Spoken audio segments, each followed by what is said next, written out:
Olá, telespectadores. Hoje os senhores terão um prazer imenso de conhecer uma pessoa fantástica. Nós teremos o prazer de entrevistar quem está ao meu lado, Luizlinda Dias de Valois Santos. Acertei o seu nome, né? Acertou, sim. Nascida no estado da Bahia, desembargadora do Tribunal de Justiça da Bahia, ex-ministra de Direitos Humanos do Brasil, no governo de Michel Temer. A Luizlinda ingressou na magistratura em 1984, foi a primeira juíza negra do Brasil.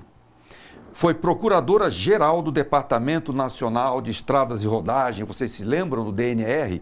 Ele hoje mudou de nome, né? É Departamento Nacional de Infraestrutura de Transportes, o conhecido DENIT. E tendo sido aprovada, gente, em primeiro lugar num concurso para a Advocacia Geral da União. Autora de obras como o livro O Negro do Século XXI. Doutora, é um prazer recebê-la. Muito obrigado pela sua disponibilidade. A palavra é sua para se apresentar rapidamente. Nós já vamos começar as perguntas e fique tranquila. Tá certo? O tempo vai passar tranquilamente. Boa tarde a todos que estão aí me assistindo, a vocês que estão aqui bem próximo de mim, me dando este afago, este carinho. A irmã Anita Zimpim, como eu sempre chamo, e aos senhores da Uniter, que eu não tenho nem palavras. Prefiro que o universo lhes diga. Deus abençoe, porque o meu Deus abençoe para vocês é muito pequeno. Muito obrigado. Nós da Uninter é que agradecemos. Eu só tenho aí uma retificação a fazer. Pois não. Na minha qualificação. Eu fiz o concurso para, na época, era procurador autárquico federal. Autárquico federal. Depois foi que, com o passar dos anos, mudou para a Advocacia Geral da União. Mudou a denominação, mas as atribuições as mesmas. Perfeito. E apesar de eu ter sido aprovada no primeiro lugar a nível nacional, foi um concurso muito difícil, muitíssimo difícil. E eu passei em primeiro lugar, mas eu não pude ficar na Bahia, não me deixaram ficar na Bahia. Ora. Mas sei lá por quê, né? Deviam ter seus motivos. Mas... E aí me disseram, por isso que eu fui chefe da Procuradoria. Perfeito. do DENIT, aqui no estado do Paraná. E então um dia me disseram, me elogiaram bastante e me disseram, mas você passou em primeiro lugar, mas não pode ficar aqui, porque nós temos o nosso candidato. Quer dizer, eu passei em primeiro lugar, ele passou em segundo, mas eu nunca tive padrinho político. São as artimanhas da política. Que a gente vai deixando para lá, eu não brigo por nada não, que nada. E aí eu vim, eles me disseram, então tem para você o Paraná. Eu disse, então pode me mandar. Eu só conhecia o estado do Paraná pelo mapa. Aí eu disse, bom, então de 30 dias. Só sabia que era bem mais frio que a Bahia. Era gelo. A Bahia 30 graus, aqui naquela época acho que era 4, 5, 6, uma coisa dessas. E aí vim aqui para o Paraná e fui direto para o DENIT, ali no Tarumã. Certo. A época era DNR, Departamento Nacional de Estradas de Rodagem. Mas não adianta querer fazer maldade a ninguém, porque eu cheguei, logo em seguida o chefe da Procuradoria se aposentou, e passados uns dias, quando eu abri o Diário Oficial da União, porque antigamente era físico, eu vi lá a nomeação de Luizlinda Dias de Valois Santos para responder como procuradora substituta, responder como titular da Procuradoria do DNR no estado de Sergipe. Gente, me perdoe, mas foi uma emoção muito grande. Eu disse, mas meu Deus, uma mulher preta, pobre, da periferia de Salvador, desapadrinhada. Candomblessista, fazer o quê? Então, mas veja que interessante, com esse currículo, eu diria, invejável, né? As pessoas que não a conhecem, Imagino que a senhora nasceu em berço de ouro. Então, conte-nos um pouco sobre a sua origem. Meu Deus do céu, livro aberto, eu não escondo nada. Até porque se eu esconder, eu vou esconder também a vida de meus pais. Eu sou filha de Luiz e Lindaura, daí o meu nome, Luiz Linda. E meus pais eram pobres, muito pobres mesmo, por que não dizer miseráveis. E minha mãe era preta, bem pretinha mesmo. Ela era professora, mas o que acontecia? Ela fazia as provas e quando chegava depois diziam, não, traga o retrato. Quando ela levava o retrato que exibia, disse, espere em casa que nós vamos lhe chamar. Isso deve ter uns 60 anos, mais ou menos. Nunca foi chamada. Então, ela vendo... meu pai era motoreiro, é motoreiro mesmo a palavra correta, de bonde, da Companhia Linha Circular de Carris da Bahia. Então, ela foi lavar roupa, foi pescar, foi, como ela dizia sempre, ia engomar na Casa das Brancas, no bairro da Barra e Barra Avenida, e eu acompanhava ela. Então, o que acontecia? Eu estudava em um turno e no outro turno eu pescava marisco na maré e subia uma ladeira com aquela a lata de gás na cabeça, trazendo os mariscos. Uma parte minha mãe fazia alimentação para nós e a outra parte botava na porta, no prato, como chamava, o recipiente, para vender. E já lavei muita roupa, botei muita trouxa de roupa aqui nessa cabeça. E hoje eu tenho orgulho disso. Eu tenho o maior orgulho dos meus pais. Lavei roupa, carreguei marisco, pesquei marisco, saí, fui para o subúrbio de Salvador pescar um marisco que hoje quase não tem mais. É o chamado Preguari. E por aí minha vida foi desse jeito. Depois, aí meus pais melhoraram um pouco e eu fui morar numa casa faxinada, no bairro chamado Fonte do Capim.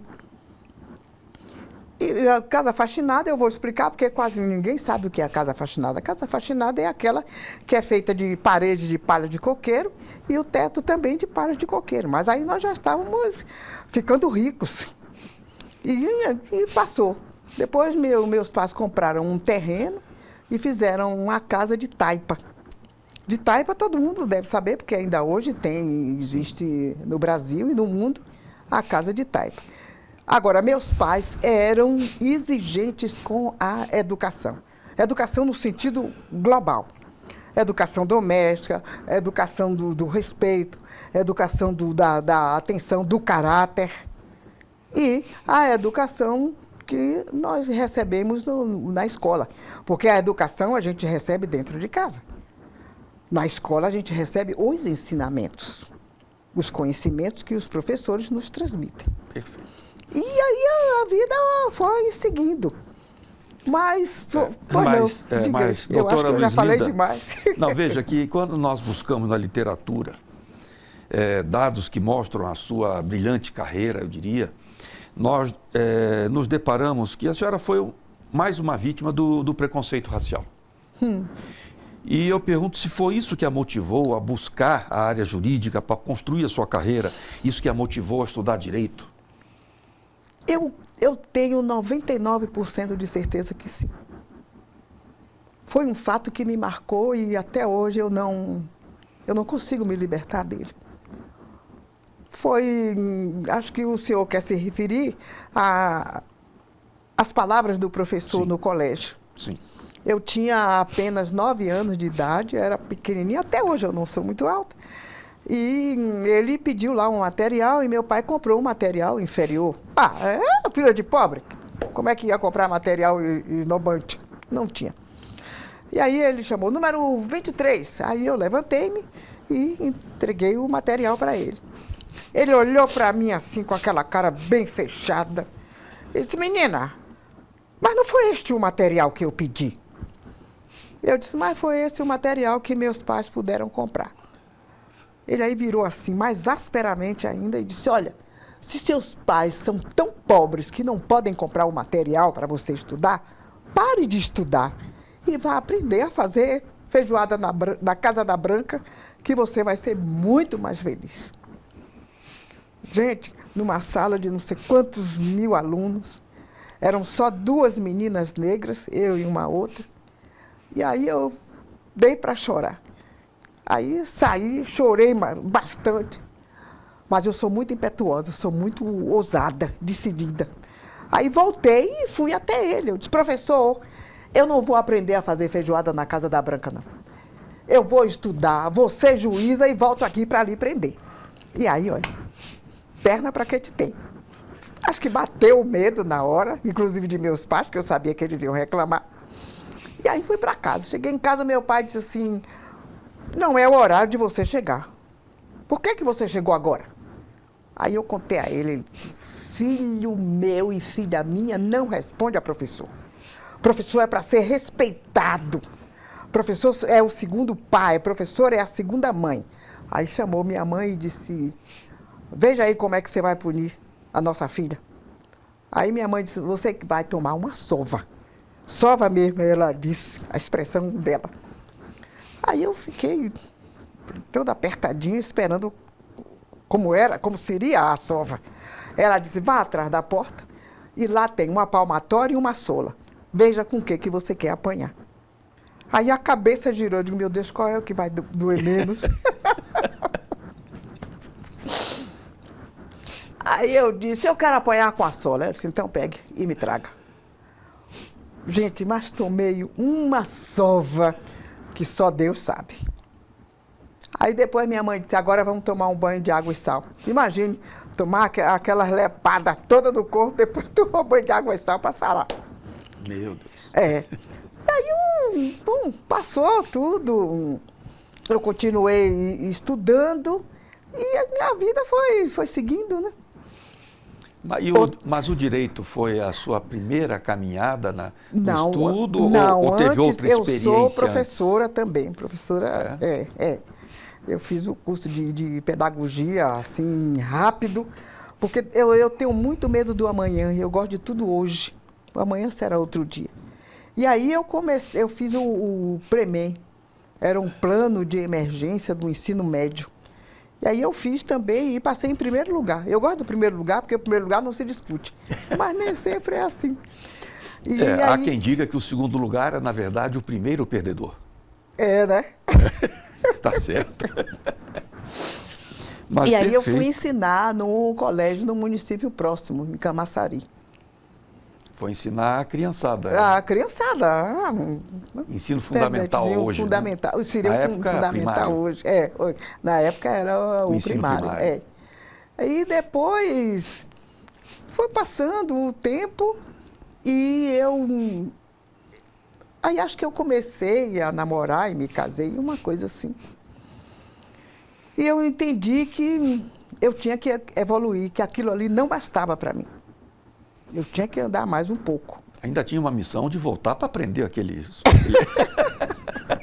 Como se juiz prendesse todo mundo assim, aleatoriamente, né? E aí eu sei que eu me casei, tive um filho. E aí eu fiz vestibular para direito. Aí também fui aprovada logo de primeira. E aí eu me formei, me graduei em direito em 78.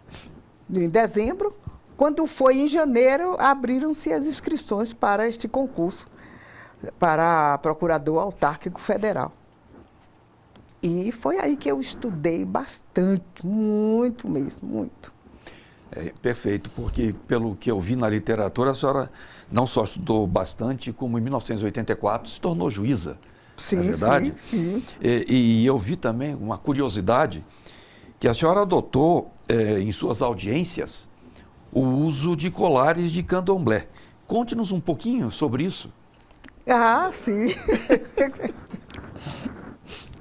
Quem sabe se os atores envolvidos não se manifestavam positiva, negativamente. Conta para nós, estamos curiosos. Mas eu tenho que, antes, elogiar o pessoal da biblioteca daqui de Curitiba. Porque para eu passar no concurso para a magistratura baiana, em 83, 84 eu tomei posse, eu contei aqui com um apoio muito grande do pessoal da biblioteca daqui. E aí eu sentava lá e pesquisava e anotava, e o pessoal dizia, ó, chegou um livro novo. Então, e também os juízes federais aqui, porque eles me davam as sentenças para eu estudar. Então, isso é um débito que eu tenho para com o estado do Paraná e com a capital curitibana. Bom, não é que eu tenha passado a usar, é porque a minha religião é o candomblé. É o candomblé de Angola. Minha tia, a irmã do meu pai, era uma das primeiras mães de santos do estado da Bahia. Uhum. E ela, coitada, era fora do contexto familiar, porque somente ela aderiu a esta religião. Meu pai era católico, um apostólico, romano, e graças a Deus que eu era. E ninguém ficava chocado com isso nas audiências, pelo contrário. Né? E aí eu usava, como até hoje eu uso, em respeito aos meus orixás, aos donos da minha cabeça, como eu sempre, todo mundo sabe que é. E eu usava a toga, porque eu não vejo nenhuma incompatibilidade. E usar a toga de magistrado com as minhas guias. Não se usa o crucifixo, não se usa outros símbolos de outras religiões. Então, aí só que um dia um determinado colega veio para pegar na minha guia. Eu digo, não, aqui você não vai pegar não, de jeito nenhum. Eu não sei onde você botou sua mão. Aí ele ficou todo arrepiado, todo chateado, mas depois voltou tudo ao normal. E quando eu tomei, voltando um pouquinho, quando eu tomei posse como juíza no estado da Bahia, o que eu fiz? Eu fui ao Colégio Duque de Caxias, onde aconteceu o episódio quando eu tinha 9 anos, mas eu fui lá, gente, para me ajoelhar, agradecer de joelho, batendo cabeça no chão, aquele professor. Porque ele foi o grande estimulador para que eu fizesse o concurso para a magistratura. Porque as pessoas brigam, né, por tudo. Não, eu fui agradecer. Se ele não tivesse me despertado isso. Exatamente, me despertado, talvez aquilo nem nascesse em mim.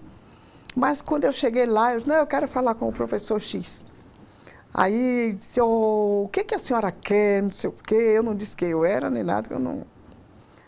Aí eu disse, não, eu quero falar com ele, olha, tem 6 meses que ele morreu. Eu digo, que dó, mas de toda sorte eu vou agradecer aos céus e pedir a Deus, aos meus santos, meus orixás, que acolham-no de bom grado. Então, foi esse homem que eu acho que foi aquele momento que me deu... eu tenho certeza, eu não acho não, eu tenho certeza absoluta. Então, vejam que há cerca de 30 anos, a senhora foi autora da primeira sentença de condenação por racismo no país. A senhora se lembra desse caso? Uma outra pergunta que eu já vou emendar com essa.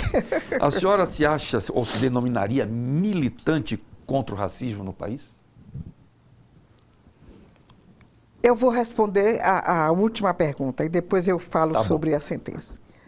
Eu acredito que eu tenho certeza que desde os 5 anos de idade eu já era militante contra o racismo na Capelinha de São Caetano, onde eu me criei.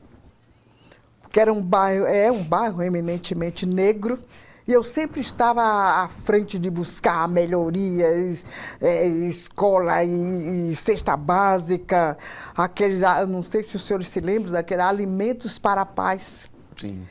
Eu, lá num espaço que tinha, não me lembro, um centro assistencial, eu ia lá para pesar, para distribuir com os moradores da Capelinha, que eram negros, pobres. Então, eu sempre fui militante, sempre. Porque eu sou neta de escrava. Então, minha avó me contava muita coisa, e aquilo eu fui administrando, mas ao mesmo tempo não fazendo isso. E eu fui com vontade, eu digo, não, eu tenho que mudar este tratamento que o Brasil dá ao seu povo preto. Perfeito. Assimilou bem o cenário? Né? Sim, com certeza, com certeza. Minha avó, e ela dizia umas coisas que até hoje eu guardo dentro de mim. Ela dizia assim, Mafia, não deixe ninguém te pisar. Mas eu, enquanto criancinha, não entendia. Com o passar do tempo, eu fui entendendo o que ela queria dizer. Porque ela veio como escravizada, E veio criança, então ela misturava a língua portuguesa do Brasil com a de Angola, coitada, tinha hora que ela falava, ninguém entendia nada. E quanto ao problema da sentença, olha, a minha vida tem cada momento que eu não sei como é que meu coração ainda aguenta. Muita emoção. Muita emoção e responsabilidade. Responsabilidade. Lá tem a distribuição normal, não é? E um certo dia eu recebi um processo para instruir e julgar. Aí quando eu li, eu disse, meu Deus, não tem matéria nenhuma, não se falava nisso do Brasil. A não ser assim, muito rapidamente. Foi uma empregada doméstica, bem preta, e eu chamava ela 100 gramas de gente, porque ela é baixinha. E ela foi a um supermercado fazer umas compras. E levou o dinheiro dela no bolso e tudo. E foi. Quando ela entrou no supermercado e saiu. Quando ela saiu, aí o segurança foi em cima dela e disse, abra a bolsa, você roubou aí um sabonete e um frango congelado. Ela disse, não, na minha bolsa não tem nada. Ele disse, tem, abra a bolsa. Aí ficou naquele abra, não abre, abre, não abre, abre, não abre. E ela não abriu a bolsa. Aí o que ele fazia? Ela estava com uma blusa com um colarinho. Ele pegava ela por aqui, pelo colarinho, levantava e soltava. E ela batia no chão. Não sei quantas vezes. Algumas vezes ela caiu deitada, levantou, outras vezes sentada, outras vezes em pé mesmo. E isso enquanto aguardava a polícia chegar. Quando a polícia chegou, aí os policiais se identificaram. Ela disse, agora eu vou abrir a bolsa. Aí ela disse, não sou eu que vou abrir a bolsa, não. Toma aí, pode abrir. Aí o policial abriu a bolsa. Quando abriu a bolsa, não tinha nada lá dentro. Eu sei que esse processo na distribuição caiu para eu decidir. Eu disse, meu Deus, não tinha legislação, não tinha nada. Nada, absolutamente nada. Só tinha mesmo a lei dos juizados, do juizado de pequenas causas. Não eram nem juizados especiais ainda. A lei 7.244. Aí eu disse, bom, esse processo aqui eu vou ter que decidir. Veio para minha mão, uma decisão tem que sair. Marquei o dia da audiência, nesse dia eu marquei uma tarde inteira, só para esse processo. E aí mandei chamar testemunhas de um lado, testemunhas do outro, e alguns policiais também. Eu sei que quando eu fui pedir para o policial que nos dava assistência lá no juizado, pedi a ele para verificar as pessoas, como sempre se faz, né? Chapéu, para ver se estava armado. E tinha uma pessoa lá que estava com um revólver. Aí o policial disse, então o senhor vai deixar o revólver aqui, como habitualmente acontecia. Eu disse, não, meu revólver não. Aí o policial veio e disse, doutora, ele não quer deixar o... Eu disse, ele quer. Aqui quem manda somos nós. Não é a testemunha, não. Aí eu sei que foi o primeiro entreveiro que teve nesta audiência. Aí eu sei que eu instruí, ouvi até de noite. Eu digo, agora a sentença vai sair agora. Todo mundo vai esperar. Nem que a gente durma aqui, mas a sentença sai agora. Aí eu prolatei a sentença e publiquei logo ali, para todo mundo tomar conhecimento. Todo mundo assinou, leu, olhou, sei lá. Essa sentença foi parar nos tribunais em Brasília. E não houve nenhum retoque. Essa sentença anda aí pelo mundo inteiro. E aí, quando eu cheguei em casa um dia, eu recebi um bilhete. Você prolatou essa sentença, mas de amanhã você não passa por baixo da porta. Nós vamos lhe matar. Aí, no outro dia, aguente um pouco que nós vamos dar vamos dar cabo na sua vida. E aí, todo dia era um bilhetinho. Aí eu fiquei com medo. Eu disse, meu Deus, eu já tinha meu filho, Aí eu disse, meu Deus do céu, se me matarem. Eu já estava em via de divórcio. Aí eu disse, pronto, e aí, meu filho, quem é que vai cuidar? Eu disse, meu filho, olha, eu vou comprar uma passagem e vou para Curitiba passar um tempo enquanto alivia aí esse momento. Aí fui ao banco para tirar um dinheiro, que eu estava juntando um dinheiro exatamente para comprar algum lugar para eu morar com meu filho. E aí eu fiquei sentada lá e disse, velha, peraí, fique aí, que eu vou ali no caixa para sacar o dinheiro e volto para você levar o dinheiro na mão para não ir sem dinheiro. Tá bom, meu filho. Mas banco a gente não chega e já está o dinheiro ali, né? Então ele demorou um pouquinho lá no caixa. Aí daqui a pouco, quando eu vi, foi um segurança, outro segurança e um gerente, assim, no meu entorno. Ele aí veio de lá e disse, o que houve? Minha mãe, você está passando mal? Eu disse, não, meu filho. E por que tanta gente aí no seu entorno? Aí o mais afoito disse, ela veio aqui, sentou aí. Demorou muito para ir embora, nós estamos pensando que ela veio organizar aqui para assaltar o banco. Rapaz, aí eu não aguentei.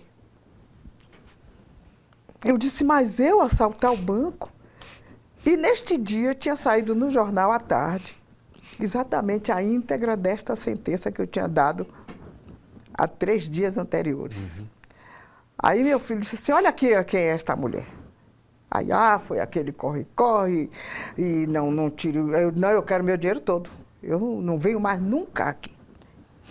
E aí peguei o dinheiro mas e o medo? O medo continuou. E é outro trauma que eu tenho. Eu não entro em banco se eu não estiver com meu filho. Não consigo. As pessoas não sabem o que é fazer maldade para dentro da cabeça das outras pessoas. Não é a aparência física, não é dentro da cabeça. E aí passou, né? Aí daqui a pouco a imprensa veio atrás de mim, porque a coisa ganhou corpo no mundo inteiro. E aí eram entrevistas, eram chamados, era isso, era aquilo outro. E a revista Veja aí foi em cima e... Não tinha como se esconder, né? Não tinha como... Nem em Curitiba, nem em lugar nenhum. Nem em lugar nenhum, não consegui me esconder, pois é. Aí, meu caro, essa história dessa moça... É interessante. Dessa empregada doméstica, mas... Graças a Deus ela ficou feliz, então. E ela depois, ela disse, eu vou comprar minha casa, que eu tanto quero, não sei o quê, porque aí eu condenei, e tudo que eu tinha possibilidade de condenar, claro. Eu condenei. Uma outra coisa interessante, quando se trata, né, de ações que promovam inclusão social, principalmente afrodescendentes, nós sabemos que a senhora foi premiada com a Camélia da Liberdade, né? Que é um reconhecimento a personalidades que se preocupam com esse tema. Exatamente. Nessa linha, conte para nós como é que foi esse projeto Balcão da Justiça e Cidadania, como é que ele foi implantado, o resultado. Meu caro, esse é outro episódio na minha vida, que não foi brincadeira, mas eu sou tinhosa, como a gente diz lá na Bahia. Um dia eu vi lá o povo reclamando, minha sentença, cadê minha sentença? Aí eu disse, meu Deus, eu tenho que criar alguma coisa para aliviar o sofrimento desse povo preto, pobre e da periferia.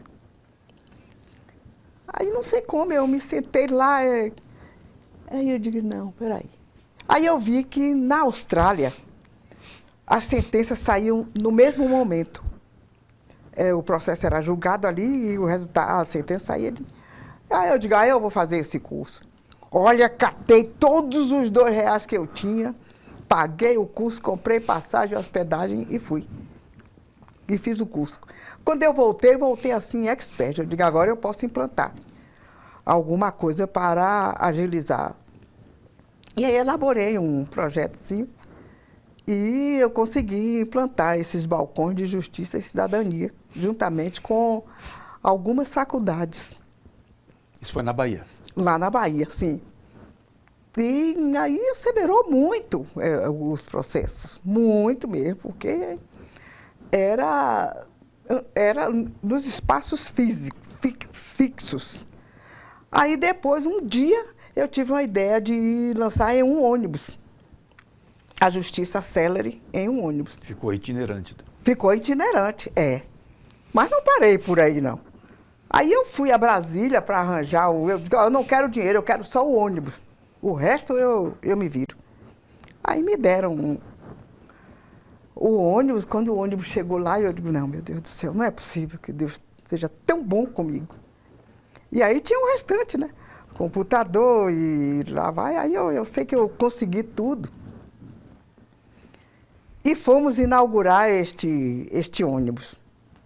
No dia da inauguração, não sei porquê, uma colega minha aí disse assim, ela tinha mais prestígio do que eu. Não vai acontecer essa inauguração hoje. Eu disse, por quê? Não, porque não é hoje. Eu disse, tá bom, tá certo. Aí não inaugurou naquele dia. Aí eu disse, eu vou chamar uma autoridade lá de Brasília, porque a autoridade vem, e aí eu quero ver adiar. Aí não aconteceu diferente. Aí eu consegui inaugurar esse ônibus. Então, esse ônibus passava 30 dias em cada bairro. Nunca mais ninguém reclamou de cadê minha sentença, cadê minha decisão, nunca mais. Mas um dia eu tive mais um estalo. Eu me lembrando do Rio São Francisco, eu disse, por que eu não implanto um juizado itinerante marítimo? Aí eu consegui um barco. Eu sou muito doida. Consegui com a Marinha um barco e o combustível eu consegui com a Petrobras. Pronto. Aí só foi implantar.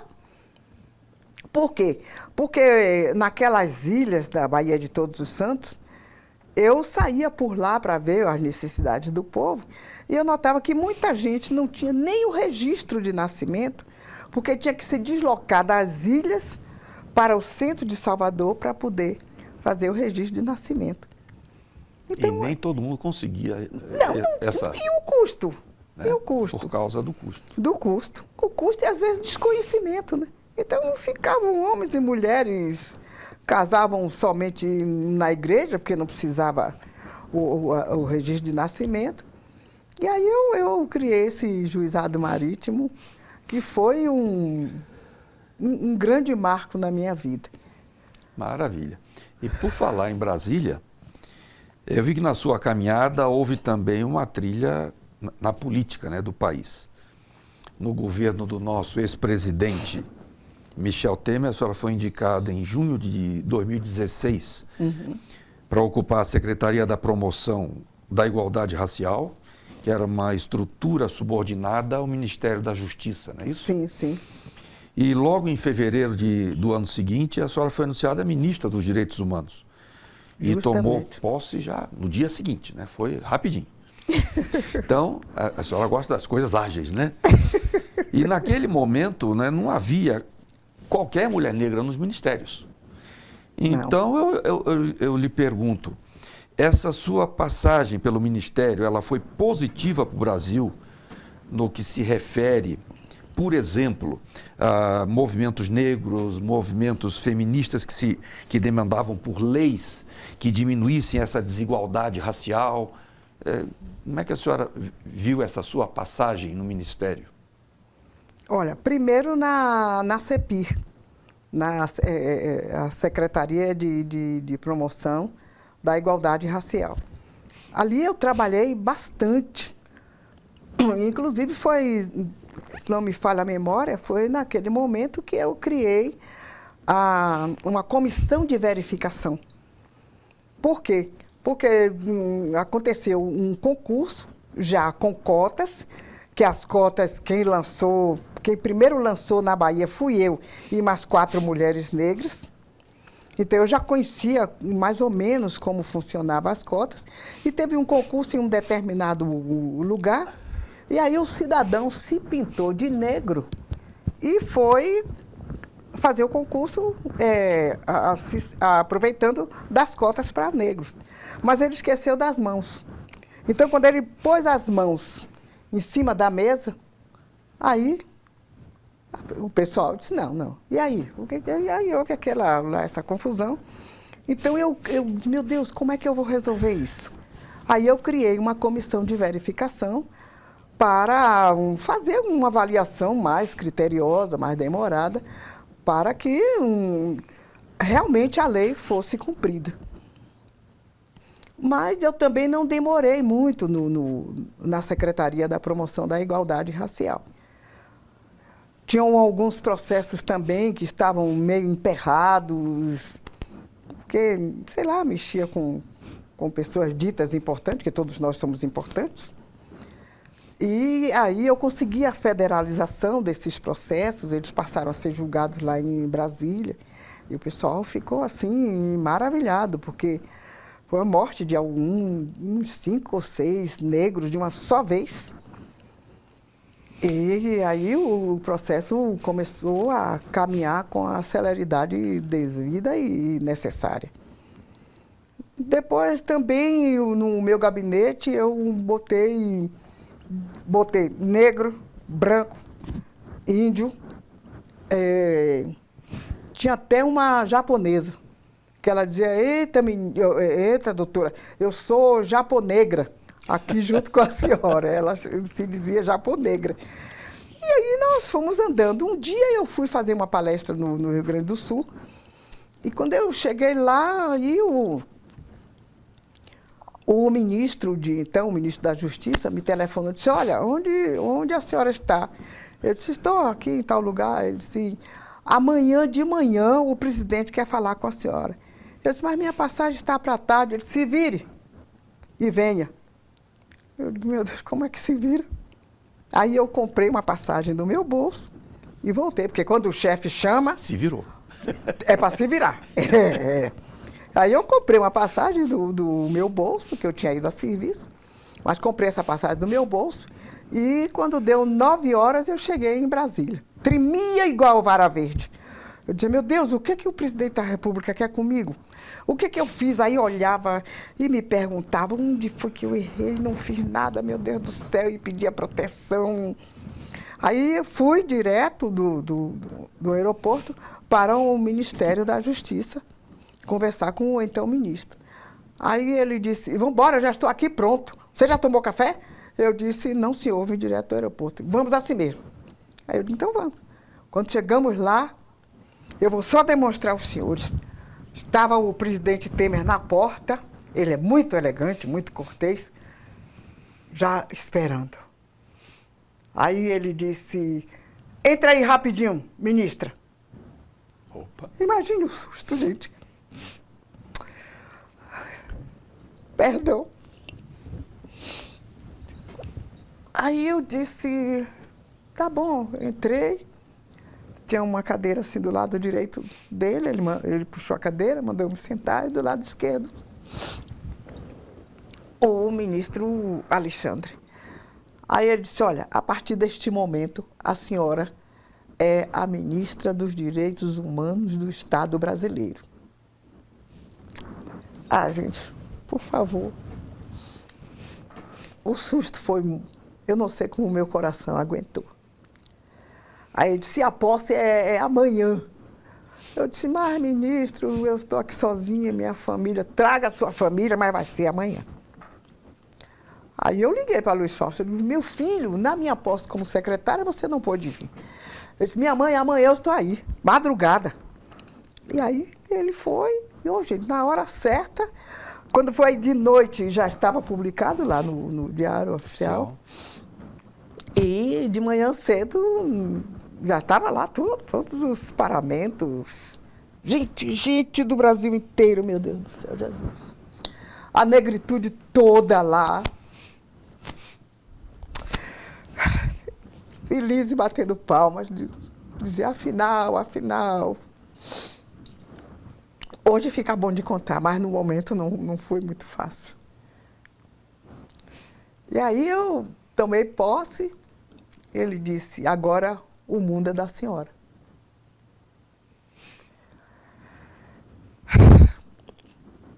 E eu senti uma responsabilidade muito grande sobre meus ombros. E dei, como dizia meu pai, dei cabo de tudo. Não deixei por menos. Visitei todos os estados, criei projetos, entreguei kits para os conselhos tutelares, para os conselhos dos idosos. Fui a Amazonas para ver um problema de tráfico de pessoas, depois de tráfico de crianças também lá naquela região. Tentei fazer alguma coisa com o indígena, mas disseram que não, o indígena é com a FUNAI, a senhora não se mete. E aí fui resolvendo a problemática, porque até então não se tinha tido ainda um Ministério dos Direitos Humanos. E o Ministério dos Direitos Humanos, ao meu sentir, ele tem que se voltar para o artigo 5º da Constituição Federal do Brasil, que ali é que diz que todos são iguais perante a lei, sem qualquer distinção. E aí eu fui por esta linha e fiz um pouco de cada coisa, não fiz mais porque o tempo foi curto e também não tinha, era um ministério que não tinha dinheiro. Tudo que eu conseguia, porque eu sou muito jeitosa, eu tenho um amigo em todo lugar. Eu digo sempre, nasceu, está aqui no meu colo, não quero saber se é preto, branco, azul, amarelo, homossexual, lésbica, grande, pequeno, menino, menina, não quero saber. É gente, venha. Aqui o colo está à disposição. E aí eu fiz muita coisa por este Brasil afora. No Nordeste eu tentei fazer muita coisa, faria muito mais, mas o tempo também não deu. Para os idosos, eu criei uma lei que ninguém tinha nem lembrado que poderia ser, a lei da prioridade absoluta. É a Lei 13.466, que ela prioriza em todas as áreas e setores a pessoa que tem mais de 80 anos. Porque tem a lei da prioridade, que é o Estatuto do Idoso, da pessoa idosa. Mas, aí eu, um dia, vendo uma situação muito séria no aeroporto, com uma senhora, eu disse, não, eu tenho que criar alguma coisa. E aí o Congresso me ajudou e esta lei está aí em plena vigência. Também em São Paulo eu consegui fazer alguma coisa pelas crianças, lá na Bahia também. Aqui em Curitiba também teve um pessoal que não gostou muito de mim, porque tinham os recursos, e esses recursos eram destinados para X situação. É o que nos bancos eles chamam de verba carimbada, né? E tinha 30 dias para aplicar estas verbas. E não tinha sido aplicada. Então, no 31º dia, tinha que devolver. E aí eu fui buscar o dinheiro do Estado brasileiro, né? Não tinha outro jeito. Se fosse meu, eu até deixava lá. Aí o dirigente não ficou muito feliz, mas depois tudo veio à tona e ele reconheceu que... E agradeceu. E agradeceu, porque eu não deixei ele cair em armadilha. Então vejam, quem acompanhou esse nosso bate-papo, como eu disse, seria uma entrevista com uma pessoa incrível, que sempre cuidou das pessoas. Afinal de contas, direitos humanos é para quem gosta de pessoas. E é um exemplo que deve, com certeza, ser seguido. Nós agradecemos demais aquelas pessoas que nos acompanharam. Eu agradeço muito e de coração a doutora Luizlinda Valois pelo tempo precioso que ela, com certeza, tem e dedicou a nós nesse momento. Eu agradeço demais, doutora. Por gentileza, pode se despedir desse pessoal que está nos acompanhando no Brasil todo. E, mais uma vez, muito obrigado. Eu que agradeço ao senhor, esse momento é marcante na minha vida, é mais um passo crescente que eu dou aqui no estado do Paraná, em Curitiba. E eu quero agradecer todas as premiações que eu recebi aqui no Paraná. inclusive o título de mestre que eu recebi, o Pinhão de Ouro também, que eu fiquei assim embevecida quando eu recebi, de personalidade do ano, e outras coisas que já me disseram que estão chegando por aí. Títulos merecidos. Não sei se Com tanto. certeza, o Centro Universitário Internacional Uninter acaba de ser premiado com a sua presença. Agradecemos demais. Eu é que sou a premiada em estar aqui com os senhores. Muito obrigada. E que os senhores cresçam e levem conhecimento para todas as pessoas, todos os seres humanos do mundo, porque a humanidade precisa de conhecimento para poder, inclusive, fazer as suas reivindicações. E, gente, como eu sempre faço, quando eu termino alguma atividade, pelo amor de Deus, paz é o que a humanidade está precisando. Paz, esqueçamos um pouquinho o dinheiro. Dinheiro é bom, vale a pena. Mas ele, junto com a paz, ele nos enobrece e nos dá felicidade e muita saúde. Muito obrigada. Axé. Epa. Felicidade a todos.